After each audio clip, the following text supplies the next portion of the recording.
साक्षात मूर्तिमान यह है, इसलिए इनको भक्ति महारानी कहा जा रहा है। ये भक्ति महारानी है। नारद जी से बोली कि हे नारद बाबा, मेरा नाम भक्ति है, मैं भक्ति महारानी हूं और मेरे गोद में ये दोनों वृद्ध पुरुष जो सो रहे हैं, एक का नाम है ज्ञान और दूसरे का नाम है वैराग्य। ये दोनों में गुजरात आदि राज्यों में मैं घूमते फिरते मेरे मन को कहीं शांति नहीं मिली, तो जब मैं वृंदावन पहुंची तो वृंदावन में आकर के मैं तो प्रसन्न हो गई, मेरा तो शरीर स्वस्थ हो गया, लेकिन मेरे दोनों ये ज्ञान वैराग्य जो पुत्र हैं ये वृद्ध हो गए। श्री नारद जी महाराज भक्ति महारानी को समझाते हुए, सांत्वना देते हुए बोले कि आप चिंता न करें, मैं कुछ उपाय करता हूं कि आपके ये दोनों जो पुत्र हैं ज्ञान वैराग्य, ये दोनों नींद से जग जाएं। ज्ञान वैराग्य को स्वस्थ करने के लिए, जगाने के लिए श्री नारद जी महाराज वेद वेदांत घोष गीता पाठैर मुहुर्मुहु बार बार वेद मंत्रों का पाठ कर करके सुनाए, श्रीमद् भगवत गीता का पाठ कर करके सुनाए नारद जी। लेकिन ज्ञान वैराग्य एकदम टस से मस नहीं हुई, एकदम अचेत होकर के सो रहे हैं।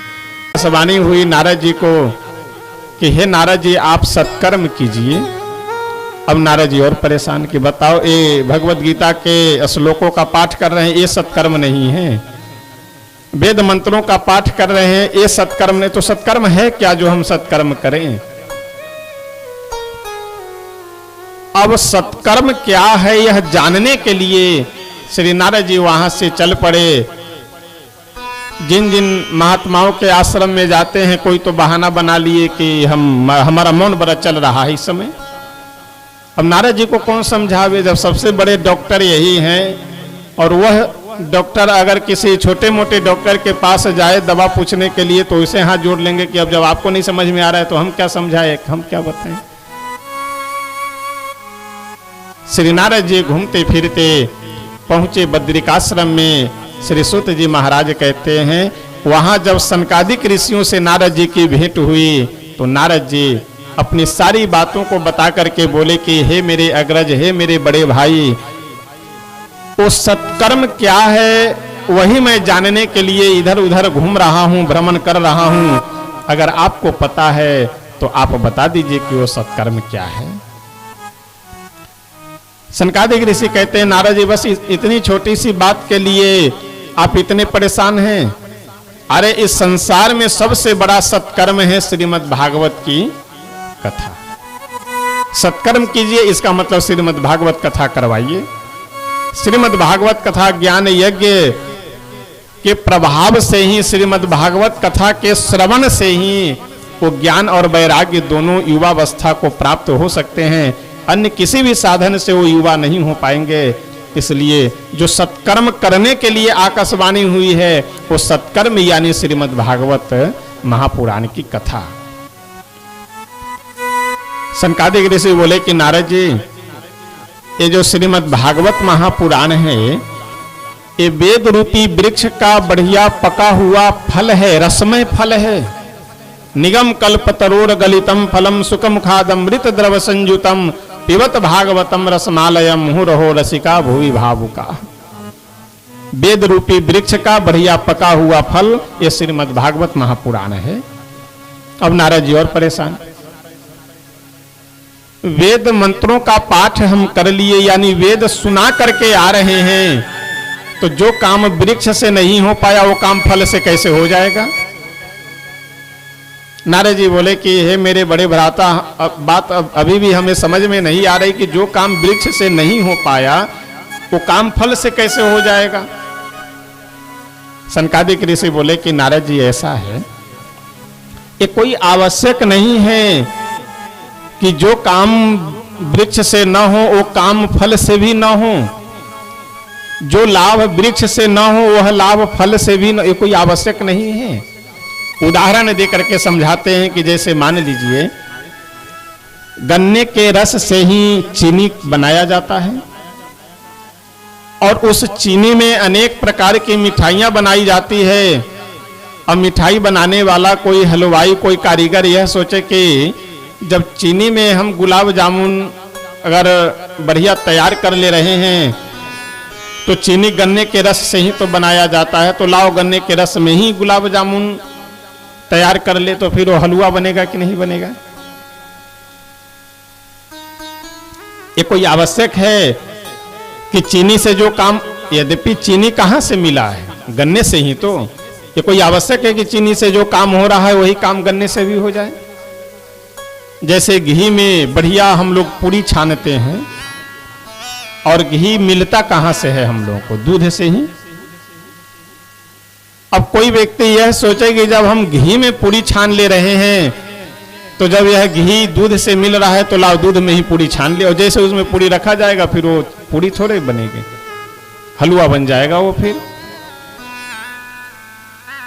आम का फल बढ़िया पका हुआ एकदम पीला पीला कितना मीठा लगता है, स्वादिष्ट लगता है। अब आम के फल को खा करके कोई आदमी सोचेगी वाह, जब इस वृक्ष के फल में इतनी मिठास है तो इस वृक्ष के पत्तियों में, डालियों में और कितना मिठास होगा। एक पत्ती तोड़ करके अगर चबाना प्रारंभ करे तो आम से जो मुंह ठीक हुआ था वो पत्ते से मुंह खराब हो जाएगा। डाली को चबाना प्रारंभ कर दे, कौन सा स्वाद मिलेगा। तो ये कोई आवश्यक नहीं है कि जो काम फल से नहीं हो पाया है, वृक्ष से नहीं हो पाया है, वह काम फल से नहीं हो पाए, और जो काम फल से हो जाए वह वृक्ष से भी हो जाए, ये कोई आवश्यक नहीं है। इसलिए आप सारे अपने संदेह को मिटा करके श्रीमद् भागवत महापुराण की कथा का आयोजन कीजिए, इसी से आपकी समस्या दूर होगी, ज्ञान वैराग्य दोनों जगेंगे। श्री नारद जी महाराज बोले कि कहाँ पे हम आयोजन करें। सनकादिक ऋषि बोले कि ऐसा है हरिद्वार में आप कीजिए, क्योंकि एकदम नगर में, गांव में चले जाएंगे तो जो साधन भजन करने वाले महात्मा लोग हैं वो नहीं आएंगे, और एकदम आप पहाड़ पे आकर के बद्रिकाश्रम में ही अगर आयोजन करेंगे तो संसार के जो लोग हैं मनुष्य वो सब नहीं आ पाएंगे। इसलिए हरिद्वार में कीजिए। हरिद्वार सबसे सुलभ साधन संपन्न जगह है कि वहां ऊपर से भी लोग नीचे आ सकते हैं और नीचे वाले लोग भी ऊपर जा सकते हैं। हरिद्वार में ही गंगा जी के तट पे आनंद नामक घाट है। गंगा जी में, हरिद्वार में गंगा जी के किनारे अलग अलग घाटों का नाम होता है। तो आनंद नामक तट पे बैठ करके श्री नारद जी महाराज श्रीमद् भागवत कथा का आयोजन कर रहे हैं। देखिए कितना सुंदर संकेत है यहाँ। ये बात समझना आवश्यक है। केवल कथा करा देना, आयोजन करा देना बड़ी बात नहीं है। अगर उसमें जो समर्पण होना चाहिए उसको करने के बाद हमारे मन में किसी भी प्रकार का अभिमान आदि न हो, ये सब बातें होना आवश्यक है। आजकल बहुत से लोग तो कथा इसलिए कराते हैं दिखाने के लिए। ये बच्चों को बैठाइए, किनके साथ में है, बैठाइए से। आजकल बहुत से लोग कथा कराते हैं दिखाने के लिए। हम लोगों से कई बार आकर के महाराज जी पैसा चाहे जितना खर्चा हो जाए, लेकिन कथा ऐसी होनी चाहिए कि एकदम किसी भी पड़ोसी के यहाँ पे अभी तक ना हुआ हो, आनंद आ जाए, मजा आ जाए कथा में। तो हम तो सीधे कह देते कि भैया अगर इतना आनंद और मजा लेना तो फिर तुम ऑर्केस्ट्रा कराओ, कथा मत कराओ। तब उसी से तुमको तुम्हारा नाम रोशन होगा, क्योंकि बुलाना पड़ेगा नहीं, बिना बुलाए लोग एकदम भीड़ लग जाएगी। कथा आनंद के लिए होता है, किसी को नीचा दिखलाने के लिए नहीं, अपितु किसी को नीचा करने के लिए नहीं, अपने आप को ऊंचा करने के लिए कथा करानी चाहिए, अपने कल्याण के लिए। अब तक जो भी कुछ पाप अपराध बने हैं वो सब समन हो, आगे हमारे जीवन में सुधार हो, कथा इसके लिए होनी चाहिए। किसी को नीचा दिखाना, एकदम नाम हो जाए, ये सब अगर भावनाएं हैं तो समझ लीजिए कि आपके सामने हीरा रखा हुआ है, आपके सामने शीशा भी रखा है, तो हीरा छोड़ करके आप शीशा उठा लिए।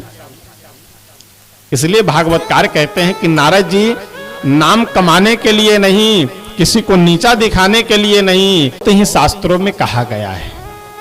इसलिए जब कभी भी मौका मिले तो स्नान अवश्य करना चाहिए। स्नान न हो सके तो कम से कम थोड़ा सा जल उठा करके आचमन यानी थोड़ा सा जल अवश्य पीना चाहिए, आचमन अवश्य करना चाहिए। वह भी अगर संभव नहीं है तो आते जाते जहां कहीं से भी अगर दिख जाए तो दर्शन और प्रणाम अवश्य करना चाहिए।